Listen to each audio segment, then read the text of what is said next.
Most people get this completely wrong from the start. When they see someone highly sensitive with only a few friends or none at all, they rush to the easiest conclusion. They assume something must be wrong. Maybe this person is awkward. Maybe they are too closed off. Maybe they do not know how to connect.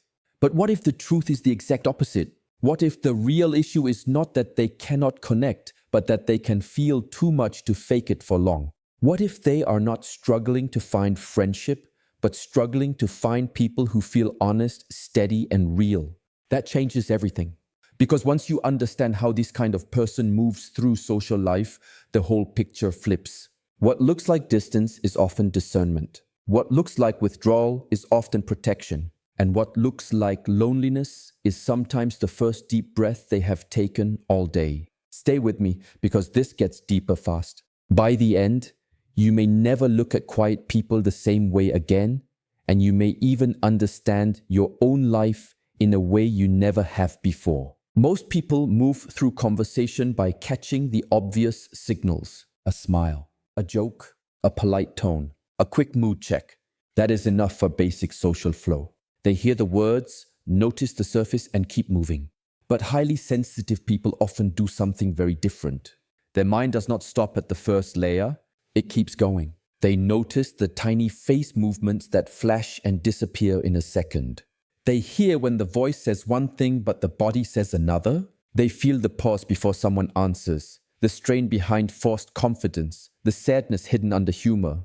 They are not just listening to what is said, they are reading what is being covered. And once you live like that, once you keep noticing what sits under the conversation, small talk starts to feel strange. Not just boring, false, like standing in a room where everyone is acting as if the deeper truth is not there, even though you can feel it pressing through every sentence. That is where the split begins. This person is not trying to be distant. They are trying not to betray what they can clearly sense. And over time, talking only on the surface starts to feel tiring in a way other people rarely understand.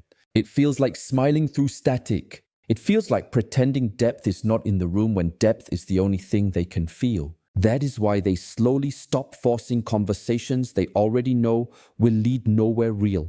Not with drama, not with some big speech. Quietly, they stop reaching out when every exchange feels thin. They stop giving energy to spaces where they leave feeling invisible. From the outside, people call this withdrawal, but inside it feels more like adjustment, a correction, a private choice to stop pouring themselves into interactions that never truly meet them. And here is where many people miss the point. When someone keeps stepping back from shallow connection, it does not always mean they fear people. Sometimes it means they are tired of pretending that surface-level interaction is enough when it never has been. They want warmth, yes. They want closeness, yes. But they also want honesty, depth, and emotional presence. Without that, a crowded room can feel empty. A long chat can feel hollow. A whole social circle can still leave them feeling alone. If that sounds intense, it is because it is. They are not rejecting people for fun. They are reacting to a mismatch between what they need and what most environments offer. Keep watching, because this next part explains why ordinary social situations can feel so expensive to them, even when nothing bad happens at all. There is also a real body-level side to this that people often explain in vague ways. They say sensitive people absorb energy, but they never explain what that actually means. Here is the simpler version. Human beings are built to react to each other. We mirror tone, emotion, tension, and expression. When someone near us is anxious, angry, restless, or deeply sad, our body can begin to echo parts of that state. For some people, that response gets filtered down. For others, it comes in stronger. That means they do not just notice another person's stress. Their own nervous system starts to carry traces of it. So when they spend time around someone who is tense, unpredictable, emotionally messy, or hiding a storm under a smile, the effect is not just mental. It becomes physical. Their chest tightens. Their mind gets noisy. Their body holds strain that did not start in them. Imagine what that means in a room full of people. One person is irritated. One is masking pain. One is performing confidence. Another wants attention. Another is overwhelmed. The sensitive person is processing all of it at once in real time, whether they want to or not. By the time they leave, they are not simply tired. They are drained in a deeper way, and that is why some invitations feel heavy before the event even starts.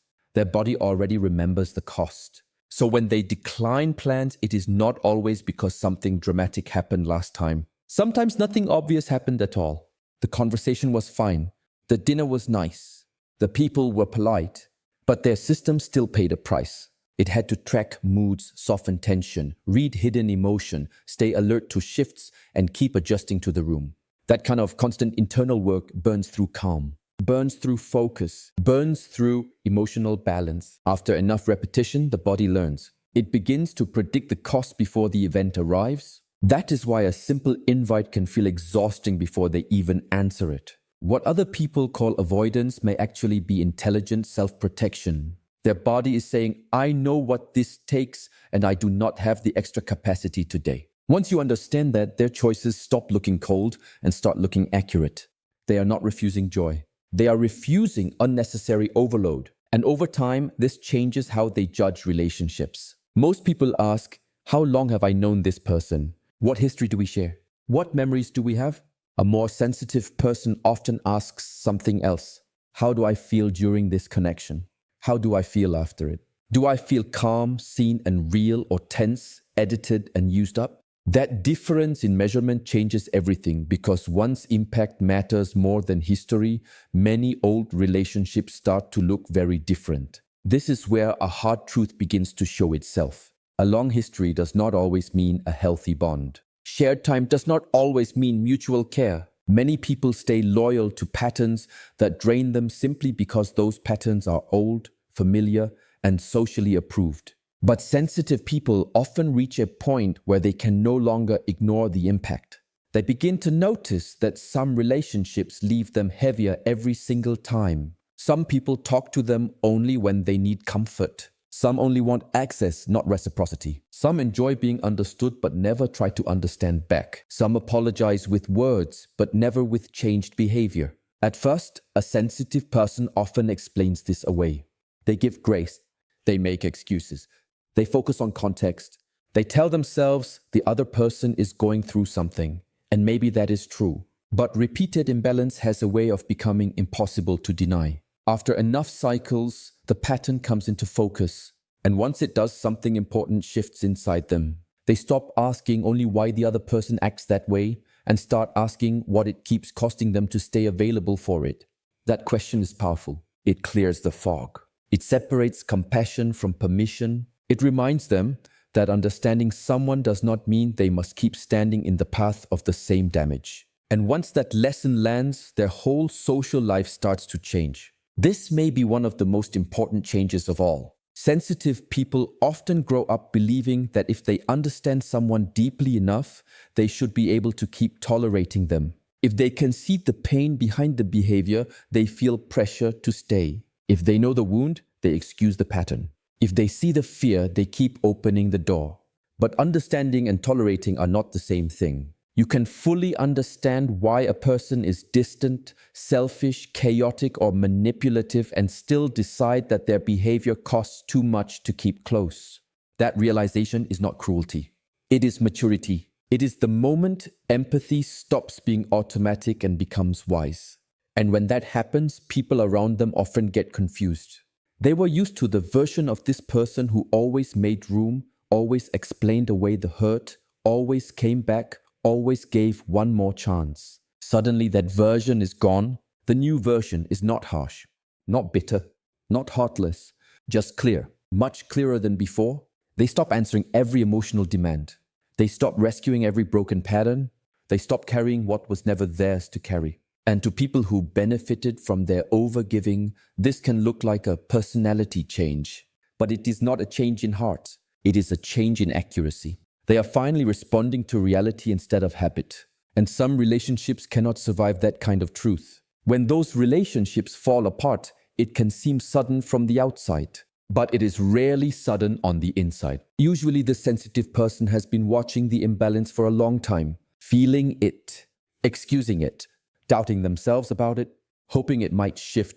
Then one day, the pattern becomes too clear to unsee. And once they stop overextending, the connection reveals what it really was. If it only worked because one person kept giving more, then it was never stable. If it only stayed warm because one person kept swallowing their discomfort, then it was never mutual. Remove the overgiving and the whole structure shakes. That is why the social circle can shrink so sharply. Not because they pushed everyone away, but because many bonds were built on access to their patience, their listening, their softness, and their emotional labor. Once those are no longer unlimited, the wrong people disappear on their own. And yes, that can hurt. It can feel quiet in a way that stings at first, but what remains is different. Smaller maybe, yet more honest, more breathable, more real. Every connection that survives that correction tends to be one that was already grounded in mutual respect, honesty, and emotional balance. This is the part most people do not see. A smaller circle is not always a social failure. Sometimes it is the first truthful shape their life has taken in years. And that shift does not only change who stays around them, it also changes how they define a good life. A lot of social behavior is built around approval. People stay in boring conversations to seem nice. They keep draining friendships to avoid guilt. They attend events they dread because they do not want to miss out, be judged, or seem distant. Underneath all of that is a quiet trade. A person gives away a piece of comfort, peace, or authenticity in exchange for belonging. Most people make this trade so often they stop noticing it. But sensitive people often notice, usually after doing it too many times. Usually after staying too long in rooms that felt wrong, relationships that felt heavy, and routines that left them less and less connected to themselves. Then one day they start refusing the trade, not loudly, not dramatically, internally. They decide their peace matters more than looking socially available. They choose truth over performance. They begin to spend more time alone, and this is the part many people misunderstand most. For them, being alone does not always feel like loss. Very often it feels like relief. Real relief, the kind that lands in the body first. No hidden tension to track, no room to manage, no emotional static filling the air. No need to bend themselves around the mood of the moment. Just space, clear space. And in that space, something important begins to return. What returns in that solitude is not emptiness, it is self-connection. Their thoughts settle, their body softens, their emotions stop getting mixed with everyone else's emotional weather. They can finally hear what they feel without 20 outside signals speaking over it. For a person who is always picking up on the room, that kind of quiet is not boring. It is healing. It is the difference between standing in traffic and stepping into still air. In that stillness, they start remembering who they are without constant interference. What they actually like, what they actually believe. What feels right to them when they are not adjusting to somebody else's pressure, pain, or expectations. This is why solitude can become deeply valuable to them, not because they hate people, not because they think they are above connection, but because time alone lets their nervous system reset and their identity come back into focus. And once they know that feeling, it becomes much harder to trade it away for noisy, shallow, draining contact. Still, let's be honest here. This path is not perfect. Sensitivity is not magic. Discernment is not flawless. A person can protect themselves too quickly. They can pull back from someone who was simply guarded, not fake. They can mistake slowness for lack of depth. They can read a situation correctly 9 times and still get the 10th one wrong. That matters. Because wisdom is not just seeing deeply, it is also staying humble about what you see. That is why the healthiest sensitive people do not confuse selectivity with superiority. They do not walk around assuming everyone else is shallow and they alone are profound. They know they have blind spots too. They know fear can disguise itself as intuition. They know old hurt can make caution feel wiser than it really is. So they try to stay open without becoming exposed, careful without becoming shut down, honest without becoming hard. That balance takes time. It is not automatic. It is learned, and during that learning, there are difficult days. Days when the quiet feels peaceful, and days when it feels heavy. Because solitude and loneliness are not the same thing. Solitude is chosen. It has space in it. Loneliness is different. It feels like the absence of something deeply wanted. Sensitive people often become very good at solitude. They read, they think, they create. They build a rich inner life. They stop treating their alone time like a waiting room and start treating it like a full place to live. But loneliness can still visit, especially when they look around and feel there are people everywhere, yet almost no one who truly fits. That ache is real. It should not be denied. But healthy people do not solve it by lowering every standard and rushing back into the wrong rooms. They learn to carry that ache with dignity until something real appears. That is harder than filling the silence fast, but it protects the heart from repeating the same old bargain. And here is the beautiful part, the part people often forget to mention. When a deeply sensitive person does find the right people, the experience is powerful in a way words barely capture. Because when the connection is honest, self-aware, emotionally steady and mutual, there is almost no wasted motion. No performance, no careful editing, no endless guessing about what is really being felt. The conversation can go deep early because both people can hold depth without turning it into a burden. There is room for silence without discomfort, honesty without punishment, care without control. These connections do not need constant drama to feel alive. They do not survive by dependency. They breathe on their own. And for someone who has spent years sorting through noise, one relationship like that can feel life-changing, more nourishing than dozens of weak ties, more regulating than a whole crowd of half-safe people. This is why they are willing to wait. They know from experience that not all connection is equal. 10 easy acquaintances cannot replace one person who feels emotionally real. And once they have felt the difference, it becomes impossible to pretend quantity matters more than quality. If you have ever wondered why some people would rather be alone than stay socially busy with the wrong crowd, this is why. They are not rejecting life, they are protecting the quality of it. And that choice, while not always easy, is often the reason they finally start feeling like themselves again. So if you look at someone with only a few close bonds, do not rush to pity them. You may be looking at a person who has gone through a long education in human nature, someone who started open, generous, and trusting. Someone who tried to connect broadly. Someone who gave chance after chance, stayed patient too long, and kept learning through hard experience which bonds were real and which ones only survived because they carried too much of the weight. They did not arrive here by accident. They arrived here through pattern recognition, through emotional cost, through disappointment, through honesty, through boundary work, and through the painful but necessary process of seeing people more clearly. What they have now may be smaller, but it is often truer. Fewer people to text, maybe. Fewer invites, maybe. But also fewer masks, fewer one-sided dynamics, fewer invisible debts, less pretending, less noise, more peace, more self-respect, more room to breathe. And that matters more than most people realize. Because the real measure of a social life is not how full it looks from the outside. It is how safe, mutual, and real it feels from the inside. That is the part numbers cannot show. And once a person learns that lesson deeply, they stop being impressed by crowded lives that leave the soul starving.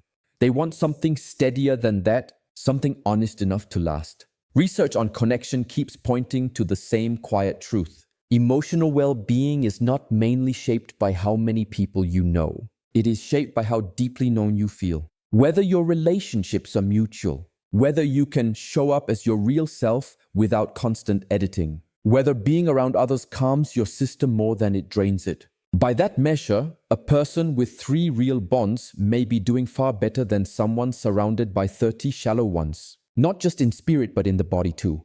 Less hidden stress, less social performance, less pressure to act okay in spaces that never feel okay, less accumulated emotional debt from years of managing relationships that take more than they give. That is why the better question is not, why do sensitive people have so few friends? The deeper question is, what does it cost so many people to keep so many? How much peace gets traded away for approval? How much self-respect gets spent just to stay included? How much energy disappears into relationships that never truly feed the heart? Sensitive people often look at that cost and decide it is too high. So they build differently, more slowly, more carefully, more intentionally, and know that life is not always easy. But it can be cleaner, calmer, more authentic, more alive. If this is hitting home, then you already know this is not about being antisocial. It is about refusing to live disconnected from yourself just to stay connected to everyone else. And there is one more layer to this that matters. A sensitive person's quiet life is not supposed to become a cage. The goal is not to hide forever. The goal is to become clear enough that when the right people appear, you can recognize them without betraying yourself to keep them. That means staying open in small, honest ways, letting trust grow naturally instead of forcing it, giving real people the chance to prove they are real. It means not rushing, but also not hardening into a story that says no one is worth knowing. Because while many spaces are noisy and many connections are uneven, there are still people with self-awareness, warmth, emotional honesty, and depth. There are still people who know how to listen without taking, care without controlling, and stay without feeding on your softness. Those people exist. They may be rare, but rare does not mean impossible. And when the match is right, connection stops feeling like effort all the time. It starts feeling like exhale, like recognition, like relief. So if your circle is small, that does not automatically mean your life is lacking. It may mean your standards have finally caught up with your nervous system. It may mean you are done paying emotional costs that never made sense. It may mean you are learning the difference between being around people and actually being supported by them. And that difference can change everything. If you have felt this your whole life, then you are not broken and you are not too much. You may have simply learned the hard way that peace is expensive to lose and too valuable to trade for the wrong kind of company.